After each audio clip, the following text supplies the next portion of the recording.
In less than 60 seconds, millions upon millions of dollars of private funding, institutional investments, and corporate backing vanished completely into thin air. Trent's entire grand empire, his proposed glass high-rises, his leased luxury cars, his arrogant country club memberships evaporated right in front of his eyes. The massive company he had built on lies, manipulation, and stolen money was now officially valued at absolutely zero. He was completely and hopelessly broke. But he was much worse than broke. He was a radioactive liability drowning in $25 million of toxic debt, owing money to aggressive shadow lenders and facing decades behind federal bars. Trent looked out at the frantic, screaming crowd, his eyes wide with a hollow, absolute despair. His fingers went limp. He dropped the forged power of attorney. The fake papers fluttered down lazily, landing completely useless at the tips of my polished leather shoes. He fell back heavily against the velvet stage curtain, covering his pale face with his trembling hands and letting out a pathetic, high-pitched sob. He was a totally ruined man. His financial and social destruction was total, absolute, and irreversible. I stood silently beside my attorney, leaning on my oak cane, watching the wealthy elite of Atlanta tear my son-in-law's life to absolute shreds. I did not lift a single finger to help him. I had tried to protect my family, but they chose to serve me poison. Now they had to sit in the dark and drink it to the very last drop.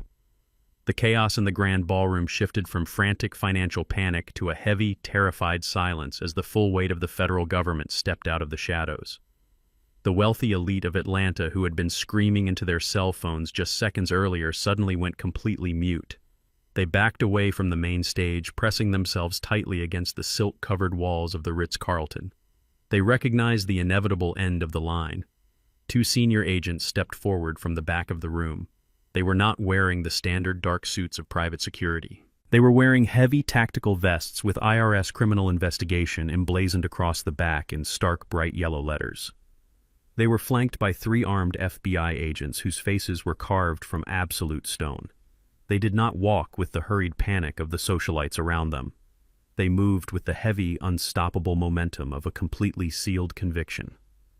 The lead agent walked up the velvet stairs of the stage. He did not even look at the screaming crowd. His eyes were locked entirely on Trent, who was still curled up in a pathetic, trembling ball near the heavy velvet curtain. Trent looked up, his face pale and slick with a terrified sweat. His expensive, custom-tailored tuxedo was covered in dust, and his carefully styled hair was plastered wildly against his forehead. He looked like a small, frightened animal trapped in the headlights of an oncoming freight train. The lead agent stopped right in front of him. He reached down to his tactical belt and pulled out a pair of heavy steel handcuffs. The sharp metallic clinking sound echoed loudly through the silent ballroom, carrying over the state-of-the-art sound system. Trenton Sterling, the agent, declared, his voice booming with absolute, undeniable authority. "You are under arrest for first-degree securities fraud, massive federal tax evasion, and the premeditated conspiracy to commit murder." Trent let out a loud, guttural sob. He tried to scramble backward, pressing his back against the curtain as if he could somehow push his way through the solid wall behind it. He shook his head wildly, tears streaming down his face, begging for his lawyer, begging for someone to explain that this was all a terrible mistake. But the agents did not hesitate. Two massive officers grabbed him roughly by the lapels of his ruined tuxedo and hoisted him violently to his feet. They slammed him chest first against the clear crystal podium. The podium rattled dangerously as they forcefully wrenched his arms behind his back. The heavy steel cuffs snapped shut around his wrists with a loud, deafening click. Trent collapsed into a fit of pathetic, high-pitched weeping, completely stripped of his arrogant mogul facade. He was nothing but a broken thief facing decades in a federal cage. But the federal agents were not finished. The lead agent turned away from the sobbing mess on the stage and looked directly down into the VIP section of the ballroom. He locked eyes with my wife. Vivian was standing frozen amidst the shattered pieces of her crystal champagne flute. The women she had spent years trying to impress, the wealthy wives of politicians and hedge fund managers, were now physically recoiling from her. They pulled their expensive silk gowns tightly against their bodies, desperate to avoid brushing against a woman who was about to be handcuffed. Vivian looked around wildly, her eyes wide and frantic, searching the crowd for a single sympathetic face. She found absolutely nothing but cold, disgusted judgment. The lead agent stepped down from the stage and marched directly toward her. His heavy boots crunched loudly over the broken glass on the marble floor. He stopped mere inches from her face, completely ignoring the expensive perfume she wore and the heavy diamond necklace resting against her collarbone. "Vivian Vance." The agent said, his voice slicing through the thick air of the ballroom. "You are under arrest for accessory to attempted murder wire fraud and the federal forgery of medical documents." The reality of the words finally penetrated her mind. The grand, glamorous illusion she had built for herself shattered completely. She was not going to walk out of this hotel as the matriarch of a real estate empire. She was going to be escorted out the service elevator in handcuffs and loaded into the back of a federal transport van. The agent reached out to grab her wrist, and in that exact moment, her mind completely snapped. Vivian broke away from his grasp, stumbling awkwardly in her high heels. She lunged frantically toward the stage, throwing herself forward with a desperate, hysterical scream. She dropped heavily to her knees right at the very edge of the elevated platform, right at the tips of my polished leather shoes. The hard impact bruised her knees, but she did not even seem to feel it.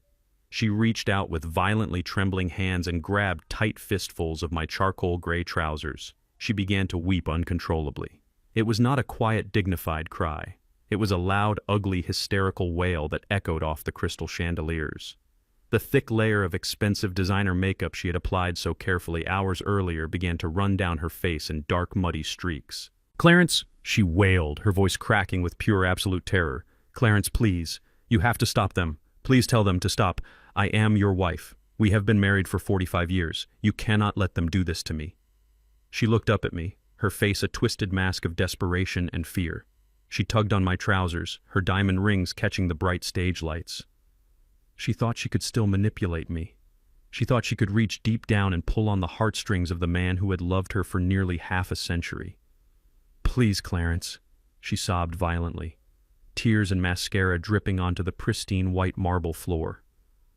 "I swear I did not want to do it. Trent forced me. I only did it for our daughter. I only went along with the plan to make sure Maya was safe and taken care of. I did it for our family, Clarence. Please forgive me." I looked down at the woman kneeling in the dirt at my feet. I did not feel a single ounce of pity.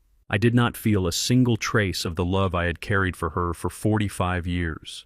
My heart was completely and utterly hollowed out, replaced by the cold, calculating precision of a man who had survived a lethal betrayal. I looked at the hands clutching my trousers, the same hands that had carefully counted out drops of a chemical lobotomy into my morning coffee while humming a cheerful gospel song. She had calculated the exact value of my life and decided it was worth a luxury condo and a few social club invitations. I did not try to pull my legs away from her desperate grip. I stood perfectly still, leaning the weight of my body onto my solid oak cane. I looked her dead in the eyes, letting the absolute freezing coldness of my stare pierce right through her pathetic excuses. My voice was incredibly steady, low, and completely devoid of any mercy. It carried perfectly through the silent ballroom, slicing through her hysterical sobs like a sharp butcher's knife. "You did not poison your husband for our daughter," I said, my words striking her like physical blows. "You poisoned me for that rhinestone evening gown you are wearing right now. You traded 45 years of my life for vintage champagne and the shallow approval of people who are currently laughing at your destruction." Vivian's breath hitched in her throat. Her eyes widened in absolute shock as the full weight of my unforgiving judgment crushed her. "Now let go of my suit," I commanded, my voice echoing with final, absolute authority. "Stand up and try to keep whatever last shred of dignity you have left." Her hands slowly went limp. Her fingers uncurled, slipping away from the fabric of my trousers. She slumped forward, defeated, completely and totally destroyed. Two federal agents stepped up behind her, grabbing her firmly by the arms and pulling her roughly to her feet. They pulled her arms behind her back, and the sharp click of the second pair of handcuffs echoed through the room. They marched her away, her head hanging low, her expensive rhinestone gown dragging heavily across the floor. I stood on the stage and watched them lead my wife and my son-in-law out the back doors, leaving nothing but the shattered ruins of their greed behind them. The heavy mahogany doors swung shut behind the federal agents. The loud click of the brass latch echoed through the silent ballroom. Trent and Vivian were gone. They were currently being marched through the service corridors down to the loading dock, where the tactical vans waited to transport them to a federal holding facility. I stood on the elevated stage leaning on my solid oak cane and watched the flashing red and blue lights from the police cruisers outside reflecting violently against the tall glass windows. The 500 members of the Atlanta elite were completely paralyzed. Nobody moved. Nobody spoke. The air in the room was thick with the suffocating smell of ruined reputations and shattered egos. They were all staring at the empty space where the golden couple of real estate had been standing just moments before. And then there was Maya. My daughter was left standing completely alone in the center of the VIP section. The wealthy socialites she had spent 5 years desperately trying to impress were actively backing away from her. They gathered their expensive silk wraps and pulled their husbands toward the exits, refusing to even look in her direction. She was a ghost in her own kingdom. She looked around wildly, her eyes wide and frantic as she watched her entire social circle abandon her in real time. Then she looked up at the stage. She looked at me. Maya picked up the skirt of her expensive emerald green silk dress and ran toward the velvet stairs. She stumbled on her high heels, almost falling, but she caught herself and scrambled up onto the platform. She threw herself at me, wrapping her arms tightly around my neck and burying her face into the lapel of my charcoal gray suit. She burst into loud, dramatic sobs. Her tears soaked through my Egyptian cotton shirt. "Daddy, please," she cried, her voice cracking with absolute terror and desperation. "Daddy, I did not know. I swear to God, I did not know they were poisoning you. I never would have let them do that to you. I did not know about the drops in your coffee. You have to believe me, Daddy. You are my father and I love you. Please tell me you believe me." For a brief moment I closed my eyes. I felt the physical weight of my only child clinging to me, desperately begging for the safety and protection I had provided for her entire life. A weaker man would have melted. A weaker man would have wrapped his arms around his crying daughter, stroked her hair, and promised her that everything was going to be all right. But I was not a weak man. And I knew exactly who the woman crying on my shoulder really was. I did not hug her back. I kept my arms firmly at my sides. I stood perfectly still like a statue carved from dark stone until her hysterical sobbing began to slow down into confused, jagged breaths. I reached up with both of my hands. I firmly grabbed her wrists and physically untangled her arms from around my neck. I stepped back, creating a cold, physical distance between us. I looked her dead in the eyes. Her face was a messy canvas of smeared, expensive makeup and pure panic. "I believe you, Maya," I said, my voice incredibly calm and completely devoid of any paternal warmth. "I believe that you did not know about the haloperidol. I believe Trent and your mother kept the actual physical poisoning a secret from you so you could maintain your plausible deniability." Maya let out a massive sigh of relief. She reached out, trying to grab my hand again. "Thank God," she whispered, a hopeful smile breaking through her tears. "I knew you would understand. We can fix this, Daddy. We can start over, just you and me. We do not need them." I pulled my hand away before her fingers could even brush against my skin. The hopeful smile on her face froze and then slowly shattered as she looked at my cold, unforgiving expression. "You did not know about the poison." I continued, my words striking her like a physical blow. "But you knew everything else. You knew Trent was drowning in $25 million of toxic debt. You knew his company was a massive fraudulent shell game. You knew your mother forged my signature on those medical documents because you sat at the dining room table and watched her practice my handwriting for hours." Maya stumbled backward, shaking her head wildly, her emerald dress rustling against the stage floor. "No, Daddy, that is not true. I was scared of him. Trent manipulated me too. Do not insult my intelligence." "Maya," I snapped, my voice rising just a fraction, echoing sharply across the empty space between us. "I sat across from you at that bistro in Buckhead. I gave you the perfect opportunity to walk away. I offered to put the legacy block in a trust just for you to protect you from his financial collapse. And what did you do? You looked at your phone and texted your husband to warn him that the crazy old man was locking him out of the gold mine. You looked me in the eye and told me I was losing my mind. You told me I was standing in the way of your grand future." She opened her mouth to speak, but no words came out. The truth was an absolute anchor dragging her down to the bottom of the ocean. "You stood in the hallway of my house this very afternoon," I said, stepping closer to her, forcing her to look at the absolute disgust in my eyes. "You stood there in your beautiful, expensive silk gown while two strange men dragged your father out of his own home to lock him in a chemical prison. You saw my life being stuffed into cheap black garbage bags. and you turned your head away. You stared at your cell phone because securing your status as a wealthy socialite wife was infinitely more important to you than the life of the man who raised you. I am sorry, she wept, dropping to her knees on the stage, covering her face with her hands. I was just so afraid of losing everything. I was so afraid of being poor. I reached into the inner breast pocket of my tailored suit jacket. I pulled out a single sheet of heavy white paper that had been folded neatly in thirds. I unfolded it slowly, smoothing out the creases. I held it out, dropping it gently onto the polished floor right in front of her trembling knees. You should have been afraid of the man you married, I said softly. Because while you were busy helping him destroy me, he was busy gambling away your entire life. Read the paper, Maya. She slowly lowered her hands. Her mascara was completely ruined, running down her cheeks in thick, dark streams. She reached out with shaking fingers and picked up the document. She read the bold black letters printed at the top of the page. It was an official notice from the largest commercial bank in the state of Georgia. That is a formal notice of foreclosure, I explained, watching her eyes widen in absolute horror as her brain processed the legal text. Your brilliant husband did not pay cash for that sprawling suburban mansion you love so much. Over the last 8 months, he took out 3 separate massive mortgages against your home to desperately feed his failing Ponzi scheme. He is currently 90 days behind on the payments. The bank officially seized the property yesterday morning. The eviction notice will be nailed to your front door by tomorrow afternoon. Maya gasped a horrific, breathless sound. She dropped the paper as if it had physically burned her.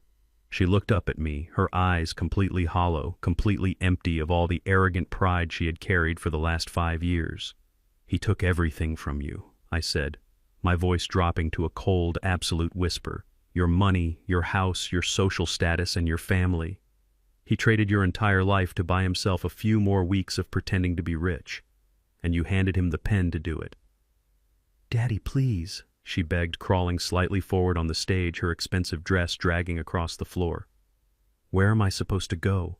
What am I supposed to do? You cannot just leave me like this. I have nothing. I looked down at the daughter I had loved and protected for 35 years. The final cord tying me to the illusion of my family snapped completely, severing me from the past forever. I gripped the handle of my solid oak cane, adjusting my posture and turning my body away from her. You are officially left with nothing, Maya, I said, delivering the absolute final blow without a single ounce of hesitation. Welcome to the real world. I did not wait for her to answer. I did not look back at the broken, weeping woman on the floor. I walked slowly down the velvet stairs of the stage, my cane thumping rhythmically against the marble. I walked directly down the center aisle of the grand ballroom, leaving her completely alone in the bright, glaring spotlight of her own absolute destruction. It has been exactly 6 months since the ballroom of the Ritz-Carlton became the graveyard for my family. I am sitting at a small wrought iron table outside a quiet sidewalk cafe in downtown Atlanta. The morning air is crisp and clean, carrying the faint scent of rain from the night before. The sun is shining brightly over the city skyline, casting long, warm shadows across the pavement. I am wearing a comfortable tweed jacket and a simple newsboy cap. I do not need to wear the sharp tailored suits anymore. I do not have to project an aura of absolute federal authority to protect myself. I am simply an old man enjoying his morning, completely invisible to the busy people rushing past my table. Across the street from the cafe sits the Legacy Block. It is the exact $30 million parcel of commercial real estate that my wife and my son-in-law tried to chemically lobotomize me to steal. But instead of seeing Trent's soulless glass luxury condos rising into the sky, I see a completely different vision coming to life. The entire block has been transformed into a massive, bustling construction site. There are teams of workers in bright yellow vests operating heavy machinery, laying down solid foundations of steel and concrete. Massive banners are draped across the tall chain-link fencing that surrounds the perimeter. The signs are printed in bold, proud letters. They read, "The Vance Community Empowerment Center." It is not going to be a playground for the wealthy elite. It is going to be a massive state-of-the-art facility dedicated entirely to providing free legal aid, financial literacy programs, and startup capital for young Black entrepreneurs in Atlanta. It will be a place where kids from the very same tough neighborhoods I grew up in can come to learn how to build real, lasting generational wealth. It is entirely funded and protected by the Vance Family Irrevocable Trust. Marcus, My brilliant attorney and oldest friend is managing the entire construction project. I am just sitting here watching my true legacy grow. It is a monument to empowerment built directly over the ashes of their greed. I reach down and pick up the morning newspaper resting on my cafe table. I already knew the verdicts, but seeing them printed in stark black ink on the front page brings a profound, absolute sense of finality. The federal trials were incredibly short. When the United States government possesses high-definition video of you handing a thick envelope of cash to a corrupt doctor and crystal-clear audio of you plotting to poison your husband, your expensive defense attorneys do not have much material to work with. Trenton Sterling, the arrogant real estate visionary who thought he was smarter than everyone else in the room, was sentenced to 25 years in a maximum security federal penitentiary. The financial task force completely eviscerated his Ponzi scheme. His shadow lenders picked his remaining personal assets clean before the ink on his conviction was even dry. The newspaper detailed how he cried in the courtroom when the federal judge banged the gavel. He sobbed like a terrified child, begging for a leniency he had never once shown to anyone else. There was no mercy. He will be an old, broken, forgotten man by the time he ever sees the outside of a concrete cell. Vivian Vance. The woman who shared my bed, my home, and my life for 45 years received a 15-year federal sentence. The judge did not care about her country club memberships, her extensive charity luncheons, or her expensive designer shoes. She was formally convicted of accessory to attempted murder and severe federal document forgery. She traded her sparkling rhinestone evening gowns for a standard-issue orange prison jumpsuit. She will spend the rest of her golden years sitting in a cold, barren room, entirely stripped of the high society status she was willing to kill me to maintain. I felt absolutely nothing reading her name in the paper. The woman I loved died long before she ever picked up that vial of poison. And then there is my daughter Maya. She avoided criminal prosecution because the federal investigators concluded she genuinely did not know about the haloperidol drops. But escaping prison did not mean she escaped the consequences of her profound betrayal. She could not avoid the catastrophic financial apocalypse her husband left behind. The bank immediately seized her sprawling suburban mansion. The aggressive creditors repossessed her luxury imported cars, froze all of her accounts, and liquidated every valuable asset she owned. She was left completely destitute, drowning under a mountain of secondary debts that Trent had secretly attached her name to during his desperate final months. I heard through Marcus that she is currently living in a tiny, cramped, run-down apartment on the far south side of the city. The wealthy socialites she desperately sought to impress abandoned her instantly.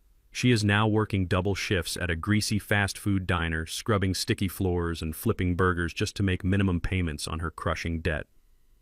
She had looked me in the eye and told me I was standing in the way of her grand future. She had chosen the illusion of wealth over the father who raised her. Now she is experiencing the real world in all its brutal, unforgiving glory. I do not send her money. I do not call her. The cord is completely and permanently cut. A young waitress walks out of the cafe, bringing me back to the present moment.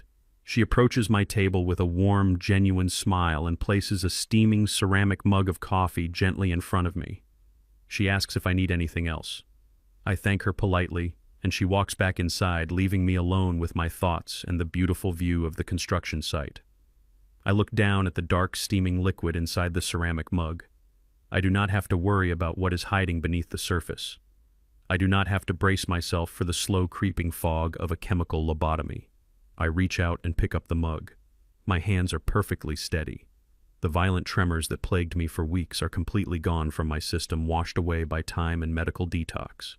I bring the hot mug to my lips and take a slow, deep sip. It is pure, unadulterated black coffee. It is not sweetened with fake affection. It is not laced with betrayal or hidden agendas. It is extremely bitter, stinging the back of my throat. But that sharp bitterness is the exact taste of the unvarnished truth. And for the first time in a very long time, it is a truth that finally allows me to breathe. The late afternoon sun cast long golden shadows across the quiet green lawns of the Oakland Cemetery. I walked slowly along the winding stone paths, letting the rhythmic thump of my solid oak cane ground me in the peaceful silence. Far away from the noise of the city and the heavy machinery working on the new empowerment center, this was the only place I truly wanted to be today. I stopped in front of a modest, weathered granite headstone. It did not belong to a famous politician or a wealthy real estate mogul. It belonged to my father, A man who worked two backbreaking jobs his entire life with grease permanently stained into the calluses of his hands. I looked down at his name carved into the stone, and I felt a deep, profound sense of peace wash over my chest. My father was the one who bought the very first small parcel of land in downtown Atlanta over 50 years ago. It was just a rundown brick garage on a forgotten street corner, but to him, it was a kingdom. It was the absolute proof that a black man in the South could own a piece of the earth he stood on. When he passed away, he left that tiny garage to me. I took his sweat, his sacrifice, and his vision, and I spent decades buying up the surrounding lots one by one until it became the $30 million legacy block. I built an empire on the exact foundation he laid with his bare hands. I stood over his grave and I spoke to him in the quiet evening breeze. I told him that I kept it safe. I told him that his legacy was secure. But I also confessed how incredibly heavy the burden had been. I told him about the terrifying reality of discovering that the most dangerous predators were not the corporate sharks or the aggressive bankers trying to buy the land. The most dangerous predators were sitting at my own dining room table. They were eating the food I bought and sleeping in the bed I paid for. I told my father about the crushing heartbreak of watching the woman I loved for 45 years enthusiastically plot to destroy my brain. I told him how it felt to realize that my own daughter had been completely blinded by a cheap illusion of wealth, willing to trade her father's sanity for a luxury zip code. It is a terrifying thing to realize that the people you would take a bullet for are the ones secretly loading the gun.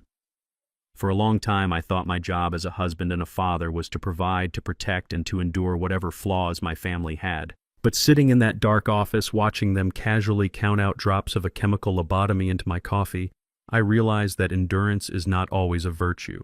Sometimes endurance is just a slow, quiet suicide. I told my father that I did not let them tear down what we built. I did not let a desperate, arrogant fraud like Trent turn our generational triumph into a cheap bargaining chip for a Ponzi scheme. I wielded the axe. I cut down the rotting branches of my own family tree to save the roots. I am 70 years old now. Society tells you that at 70 your story is mostly written. They tell you that you are supposed to quietly fade into the background surrounded by your children and your grandchildren. I do not have a wife anymore. I do not have a daughter who speaks to me. I am walking into the final chapters of my life completely and utterly alone. But as I stood there in the quiet cemetery breathing in the cool autumn air, I realized that solitude does not equal emptiness. My solitude is my absolute freedom. I am no longer a pawn in someone else's greedy game. I am no longer an obstacle waiting to be removed. I am not a walking wallet or a target for manipulation. I am a man who stared down a lethal betrayal and walked out of the fire completely unburned. My legacy is no longer just concrete and steel. It is the community center rising from the ashes of my son-in-law's ruined empire. It is the future generations of young entrepreneurs who will build their dreams on the exact same soil my father fought so hard to claim. I reached out and rested my hand on the cool granite of my father's headstone for one long final moment. I promised him that I would keep living, keeping my eyes wide open and my mind razor sharp. I turned around and walked back down the stone path toward my car. The sun was finally setting over Atlanta, casting a brilliant, fiery glow across the horizon. My life was not ending. The heavy toxic curtain had simply been lifted and the real show was just beginning. Blood does not make a family, respect and loyalty do. We often close our eyes to the toxicity of our loved ones, believing that endurance is a form of love. But when greed poisons the roots, true love means wielding the axe. Never allow someone to treat you as a disposable stepping stone for their ambitions, regardless of the history you share. Dignity has no expiration date, and justice is not reserved for the young. Sometimes the most profound act of self-love is letting those who dug a grave for you fall into it themselves. Walk away and rebuild. If this story resonated with you, or if you have ever had to walk away from toxic people to protect your own peace, let me know your thoughts in the comments below. Do not forget to like this video, share it with someone who needs to hear this message, and subscribe to the channel for more stories about truth, survival, and ultimate justice. Thank you for watching and stay strong.